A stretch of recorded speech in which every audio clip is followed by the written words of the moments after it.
अमरावती ते पुणे आणि पुणे ते मुंबई अशी ही जर्नी आहे. अमरावतीला जन्म झाला, पण बाकी सगळं नागपूर. नागपूर ते पुणे ते मुंबई. कशी होती ती जर्नी?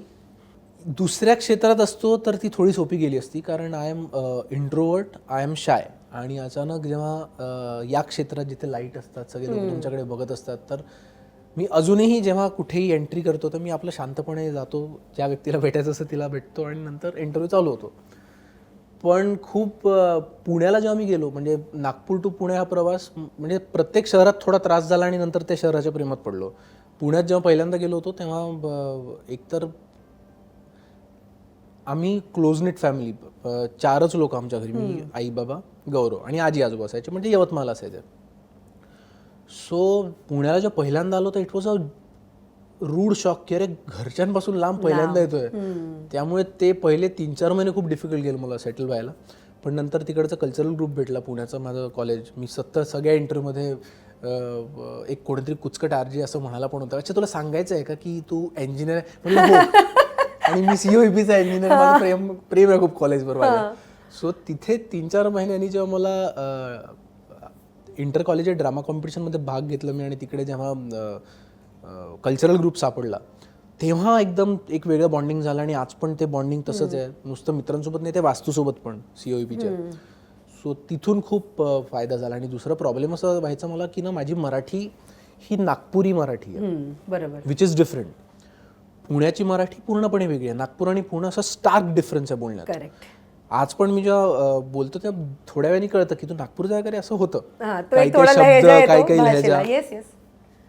सो तेव्हा खूप जास्त होतं. आणि पहिल्याच नाटकात मला जो रोल मिळाला होता, तो लीड रोल मिळाला होता मला. फिरोदिया करंडक नावाची एक स्पर्धा असते पुण्यात. So people were very happy first year के लड़के को यार लीड रोल मिल गया, व्हेरी गुड यार, व्हेरी गुड. तर त्याचं नाव होतं अभि परांजपे, आणि तो सदाशिव पेठेतला पोरगा होता. ओ बाप. आता माझी मराठी त्यावेळेस आणि सदाशिव पेठेतली मराठी याच्यात दुरान्वय संबंध नाही, त्यात मला ळ म्हणता येईना. तर माझी मैत्रीणच होती लेखिका सजल म्हणून, ती म्हणे आता सगळ्या वाक्यांमधून वैभवसाठी ळ काढू कसं म्हणे मी, काही फार मार्मिक वाक्य आणि चांगल्या तसं आपण नाही काढू शकत, की हळूहळू प्रेमात पडलं वगैरे कसं कर, आता काय काढायचं. मला आठवतं इतकं प्रॉब्लेम, म्हणजे मला इन्सिक्युरिटी नाही, मला असं थरथरायला व्हायचं. आणि मला आठवतं जेव्हा रंगीत तालीम होती पहिल्या नाटकाची, त्या रंगीत तालमीत मी डायलॉग्सच विसरलो. माझा पहिलाच पडदा उघडल्यावर पहिलं माझं वाक्य होतं, हे काय चाललंय माझ्या आयुष्यात, हे वाक्य होतं. आणि त्याच्यानंतर एक मोनोलॉग होता, तो पाठच होईना. आणि सगळे सिनियर्स असे डोक्याला हात लावून बसले की यार आता काय करायचं, उद्या प्रयोग आहे यार. आणि COEPचा प्रयोग बघायला खूप सगळे असे, म्हणजे COEPचा फिरोदिया म्हणजे यशराज म्हणायचे आम्हाला. कारण त्यावेळेस एका नाटकाची, मी आय एम टॉकिंग अबाउट 2006, त्यावेळेस आमच्या एका नाटकाचं बजेट असायचं 1 लाख. जे नाही, एका नाटकाचं म्हणजे पूर्ण बजेट प्रोडक्शन एका त्या नाटकाचं. सो इतर कॉलेजेसचं ते वर्षभराचे सगळे इव्हेंट्स मिळून बजेट असायचं, आमच्या एका नाटकाचं बजेट असायचं. सो ते प्रेशर होतं, पण समहाऊ ते झालं.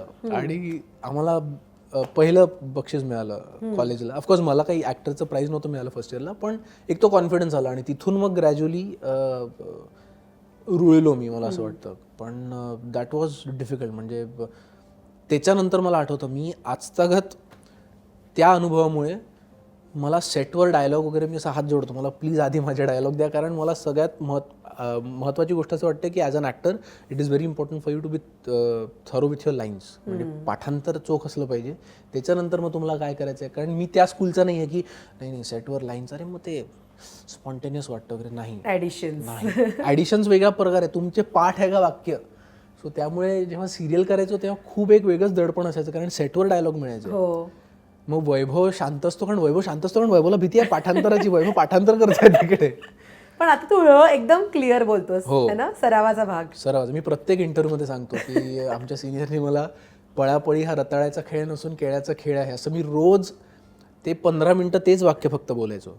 त्याच्यानंतर मग तो ग्रॅज्युअली, कारण नागपूरला असं नाही की लोकांना ळ म्हणता येत नाही. माझ्या मित्रांना बऱ्याच अशा इंटरव्ह्यू नंतर माझे नागपूरचे मित्र म्हणाले, अरे लोकांना वाटतं मला ळच म्हणता येत नाही, तुला यायचं नाही सांगत जा म्हणे, नागपूरकरांना येत नाही असं नाही.